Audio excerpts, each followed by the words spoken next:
Skin हर किसी की जो है वो डिफरेंट भी है, डिफरेंट टाइप्स ऑफ स्किन है हमारे पास, उसमें नॉर्मल है, ड्राई है या ऑयली है, कम्बिनेशन है, जिसमें डिफरेंट टाइप्स हैं। And obviously in different types के accordingly different products and different regime को जो है वो हमने फॉलो करना होता है। ऐसा नहीं हो सकता कि अगर आपकी स्किन पे एक चीज़ सूट कर रही है तो वो दूसरे की स्किन पे भी वही सूट कर रही हो। और तो यही होता है, घर में एक क्रीम पड़ी है सब लगाई जा रही है। बिल्कुल बिल्कुल, घर में एक क्रीम पड़ी है सब लगाई जा रहे हैं, किसी ने कोई चीज़ बता दी है जो उसको सूट कर गई है तो वो लगता है कि जी हमें भी ये चीज़ सूट करेगी। तो ऑब्वियसली बात है कि इसके अंदर हर चीज़ जो है वो according to the skin type है। अगर आप वो उसके टाइप के अकॉर्डिंगली नहीं कर रहे, कोई अगर ऑयली स्किन वाला बंदा जो है वो अगर ड्राई स्किन वाली प्रोडक्ट्स यूज़ करेगा तो उसके तो फेस पे एक्नी के दाने जो है वो भर जाएंगे पूरे मुंह पे, ठीक है, कॉमेडोन्स बनना शुरू हो जाएंगे। अच्छा, हम सुनते हैं, और ये देखें आपने कितना इम्पोर्टेंट बात की कि लोग अपने पर्स से, अपनी एक्सेसरीज से या अपनी लगाई हुई क्रीम दूसरे को ऑफर कर रहे हो। बिल्कुल। इसके साथ साथ अहमद एक और चीज़ ये है कि अगर हम इसमें ये देखें कि सीजन के अकॉर्डिंगली भी जो है वो प्रोडक्ट आपका चेंज होता है। ऐसा नहीं है कि आपकी ही स्किन का प्रोडक्ट जो अगर आप फॉर एग्जांपल सर्दी में यूज़ कर रहे हैं तो वो गर्मी में भी सिमिलर यूज़ करेंगे तो वो तो आपकी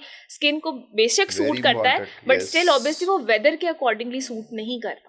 तो इनमें हमें बेसिकली स्किन एक ब्रॉड जो है वो कैटेगरी है जिसके अंदर हमें सीज़न का भी ख्याल रखना है, टाइप का भी ख्याल रखना है, आपकी अंडरलाइंग डेफिशिएंसीज का भी ख्याल रखना है, आपके अंडरलाइंग जो फिजियोलॉजिकल इश्यूज़ हैं उनके साथ भी जो कैटर करना है। क्योंकि जो भी आपके चेहरे पे या आपकी जिल्द के ऊपर नज़र आ रहा है, it's moreover related to your own health कि आपकी जो है वो सेहत कैसी है। अगर अच्छा, वो ठीक नहीं है तो हम उसके ऊपर अगर आप बहुत अच्छा भी कोई क्रीमें लगा रहे हैं, बहुत अच्छे भी फेशियल्स करवा रहे हैं, दे विल नॉट वर्क कि अगर आपकी अंडरलाइंग हेल्थ ठीक। मैं इसी तरफ आ रहा था कि हम ये सुनते हैं अक्सर कि आप जो अप्लाई करते हैं आप वो नहीं होते, बल्कि जो आप खाते हैं आप वो दिखते हैं। बिल्कुल। तो इसको आप किस तरह से डिफाइन करती हैं? देखिए, अगर आप फॉर एग्जांपल बहुत अच्छा भी कोई मॉइस्चराइज़र लगा रहे हैं या बहुत अच्छा आप जो है वो हाइड्रेशन मास्क लगा रहे हैं या आप हाइलुरोनिक एसिड की बोतल पूरे मुंह पर डाल रहे हैं, तो it is not equivalent to what you are drinking, ठीक है ना। क्योंकि ऑब्वियसली जो सेलुलर लेवल पे तो आपको चाहिए कि पानी का इंटेक ज़्यादा होना चाहिए। अगर पानी का इंटेक अच्छा है तो आपकी ऑब्वियसली स्किन जो है वो मॉइस्ट रहेगी, आपके सेल्स जो हैं वो हाइड्रेटेड रहेंगे and they will reflect a glowy and better skin, ठीक है। सिमिलरली अगर हम कहें कि हम जी अपने फेस के ऊपर पिगमेंटेशन के लिए कोजिक एसिड लगा लें, ग्लूटाथायोन लगा लें या हम कोई एस्कॉर्बिक एसिड लगा लें, दे विल नॉट वर्क अगर आपके आयरन लेवल ठीक नहीं है। आयरन लेवल ठीक होंगे तो ग्लो आएगा, पिगमेंटेशन आपकी जाएगी।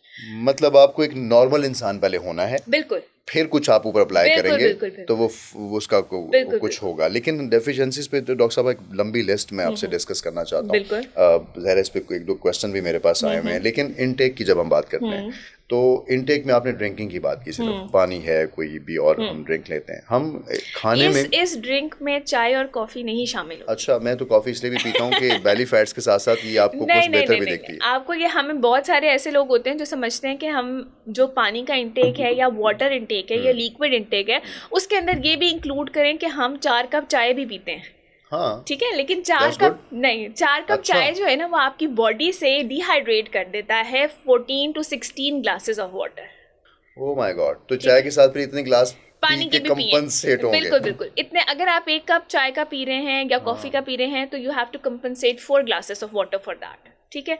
और वो कंपनसेशन है वो उसमें काउंटिंग में नहीं है, इट इज़ अपार्ट फ्रॉम जो आपको रोज़ डेली जो है 7 से 8 ग्लास पानी पीने चाहिए, उसके एडिशन में वो चीज़। ठीक, तो जैसे आपने कहा कि अगर हम कॉफ़ी पीते हैं, चाय पीते हैं तो हमारे सेलुलर लेवल तक जाकर बिल्कुल हमें वाटर जो है वो आप इसमें सिंपल सी चीज़ देखें अहमद कि जब आप चाय या कॉफ़ी पीते हैं तो नॉर्मली आपको बहुत ज़्यादा एक्टिव फील होता है। तो वो एक्टिव कैसे फील होता है कि आपकी जो मेटाबॉलिक रेट है वो हाई हो जाता है, ठीक है।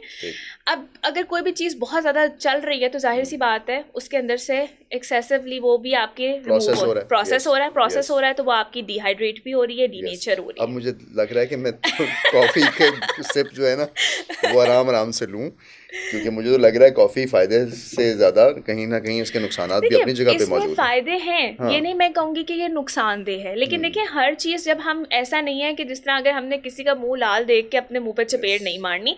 इट्स बेसिकली अगर कोई लोग जिस तरह जिम के लिए या वर्कआउट के लिए बहुत सारे लोग ब्लैक कॉफ़ी का इस्तेमाल करते हैं और उसका कोई नुकसान नहीं, लेकिन ये कि आप उसमें उसको एक आधा कप आप ले सकते हैं। एंड उसके साथ ऑब्वियसली आप पानी का इंटेक जब वर्कआउट करेंगे तो आपने ऑब्वियसली ज़्यादा आपने आपने पानी का इंटेक करना है। और उसके साथ ये कि आपने वो एक उसकी क्वांटिटी को मिनिमल रखना है, ये नहीं कि आप उसको 5 या 6 ग्लास लें और बहुत ज़्यादा ज़ाहिर लें, तो उसमें तो जाहिर सी बात है वो आपको नुकसान देगा फ़ायदे की बजाय। ठीक, मैं डॉक्टर साहब यूँ समझाऊँ कि कॉफ़ी का स्किन को बेहतर करने में किरदार कम है, बल्कि कॉफ़ी पीने के बाद आपको पानी से स्किन को बचाने की जरूरत पड़ेगी। बिल्कुल बिल्कुल। अच्छा, हम इनटेक की बात कर रहे थे। इनटेक में चलें, कॉफ़ी और चाय भी डिस्कस हो गई कि इनका ताल्लुक स्किन या किसी भी चीज़ से जोड़ना गैर मुनासिब है। हम कहते हैं कि हम लोग ग्रीन टी लेते हैं, वो आपका स्टमक अच्छा रखती है और आपके सारे बॉडी के हार्मोन्स और इनको इम्पैक्ट करती है, वो स्किन को ग्लो करती है। ग्रीन टी में भी कैफीन होती है एंड उसमें भी यही सिमिलर इफेक्ट आता है। तो कहते हैं कि ये ग्रीन टी बहुत लेते हैं, ये गर्म पानी बहुत पीते हैं, जैसे हम कोरियन्स की बात करते हैं या चाइनीज की बात करते हैं, वो गर्म पानी लेते हैं, ठीक है, या वो न्यूट्रास्यूटिकल वाला पानी लेते हैं, यानी कि जिसमें उन्होंने कोई हर्ब्स जो है वो डिप की हुई हैं या सोक की हुई हैं, ठीक है, वो स्पेसिफिकली पत्ती वाली जो चाय है वो नहीं। बहुत कुछ पता लग रहा है भाई, बहुत कुछ पता लग रहा है। ये ग्रीन टी पी के हम अपनी स्किन को देखने चले जाते हैं शीशे में फौरन। फीमेल्स जो कि किसी हार्मोनल सिंड्रोम के साथ जो है वो डील कर रही हैं, उनके लिए तो ये चीज़ बिल्कुल जहर की तरह है। कैफीन, आपकी जो है वो जो कार्बोनेटेड ड्रिंक्स, चाय, कॉफ़ी, ग्रीन टी, ये चारों चीज़ें, अगर आप अपनी इंसुलिन रेजिस्टेंस है, आपको आपके अंदर हार्मोनल इम्बैलेंस है और आपको आयरन डेफिशिएंसी है, जो कि अब अगर हम मेजॉरिटी हमारे पास जो क्लिनिक पे पेशेंट प्रेजेंट करते हैं उनमें ये इश्यूज़ हैं, तो अगर आपको ये इश्यूज़ हैं तो और इनके साथ आप ये चीज़ें अपनी क्विट नहीं करते तो कोई फ़ायदा नहीं है बाकी किसी चीज़। तो आई सम अप दिस डिस्कशन कि हम ग्रीन टी, चाय या कोई भी कैफीन ड्रिंक जो है, कैफिनेटेड ड्रिंक है, उसका हम इस्तेमाल कम करें। कुछ लिया जा सकता है, कुछ अलाउ कर दें। बिल्कुल। मैंने आपको पहले कहा एक चीज़ आपने और बोली, कार्बोनेटेड ड्रिंक्स, वो स्किन को कैसे डैमेज कर सकते हैं? एक्सेसिव शुगर है, और आप देखें जितने एक्नी प्रोन स्किन है या हार्मोनली ट्रिगर्ड स्किन है, उसको सबसे ज़्यादा, जो आपको पता है एक्नी जो है वो हमेशा स्पाइक करती है विद द शुगर इनटेक, ठीक है, और ऑब्वियसली इसके अंदर बहुत ज़्यादा प्रोसेस्ड शुगर होती है जो कि डायरेक्टली जो है वो आपके इफेक्ट करती है उसको। तो आपने अगर एक्नी को दावत पे बुलाना है ना, तो आप उसको मीठा दे दें, ठीक है, तो फिर आप नॉर्मली देखेंगे कि जिस तरह कोई इवेंट्स आते हैं या कुछ, तो नॉर्मली एक तो स्ट्रेस की वजह से ट्रिगर होती है, दूसरा आप कोई भी मीठा ज़्यादा खाना। एक्नी पे तो मैंने अलग बात करनी थी, लेकिन एक एडवाइस जो आपसे मुझे मिल रही है फॉर द ऑल पीपल जिनको एक्नी के इश्यूज हैं, कि वो मीठे को फौरन छोड़ दें, क्योंकि एक्नी की रीजंस और उन पे तो हम बाद में जाएंगे। It's one of the main leading reasons कि जो आजकल बच्चे जंक फूड और कॉफी ले रहे हैं, और जो कार्बोनेटेड ड्रिंक्स, शेक्स, ये चीजें, स्मूदीज बनी हुई हैं, बिल्कुल टम्बलर्स उठाए हुए हैं, सारे दिन भर के घर से आए हुए हैं। अच्छा, यहीं से ड्रिंक्स पे ही बात हमारी ये भी हो रही है। हम देखते हैं कि हम लोग कुछ ड्रिंक्स बनाते हैं घर से डिटॉक्स करने के लिए, ये स्किन को डिटॉक्स करते हैं, और पहले तो ये बताएं कि क्या ये भी इसको एक्सेप्ट करते हैं आप? ये अच्छी हैं। अच्छा। ये आपकी बॉडी को बेसिक, मैंने आपको बताया कि जो हम सोक्ड इसके अंदर यूज़ कर रहे हैं ना, न्यूट्रासिटिकल्स यूज़ कर रहे हैं, या इवन सोक्ड लेमन है, आपका जो है वो ग्रीन मिंट है, या आपका जो है वो सौंफ है, या क्यूकम्बर है, ये आपके वाटर लेवल्स को और इम्प्रूव करते हैं, क्योंकि ये हाइड्रेशन कॉन्टेंट जो है वो उसका ज़्यादा इम्प्रूव करते हैं। सो हम यूँ, अब एक बात पे इत्तेफाक हमने कर लिया कि डिटॉक्स ड्रिंक्स आर गुड, ले सकते हैं, लेकिन डिटॉक्स ड्रिंक्स बनाने का जो कॉम्पोजिशन है वो भी सबकी मुख्तलिफ है।